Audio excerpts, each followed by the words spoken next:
మనం కొందరిని ఎంత దూరం పెడితే అంత మంచిది.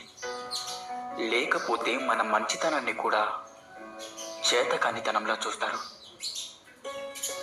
నీతిగా బ్రతికేవాడికి నిందలెక్కువ, ఇక బాధ్యతగా బ్రతికేవాడికి బాధలెక్కువ.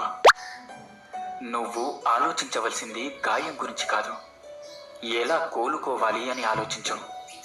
పడిపోవడం గురించి కాదు, ఎలా నిలబడాలి అని ఆలోచించు.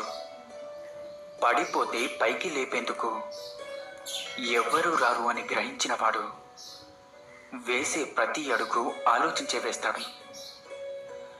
నువ్వు ఒక నిర్ణయం తీసుకున్నాక మార్గం ఎలా ఉన్నా సరే గమ్యం చేరాల్సిందే. చాగు బ్రతుకులనేవి ఎక్కడో ఉండవు, ధైర్యంలోనే బ్రతుకు ఉంటుంది, అలాగే భయంలోనే చావు ఉంటుంది. అందుకే ధైర్యంగా ఉండండి. మనం దారిలో పడిపోతే ఎవరు చూడకముందే లేచి నిలబడాలి.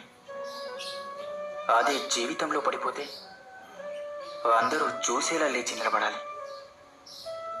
నీకు ఇష్టం ఉంటే చేదు కూడా తీయగానే అనిపిస్తుంది. అదే నీకు కష్టంగా ఉంటే దూది కూడా భారంగానే అనిపిస్తుంది.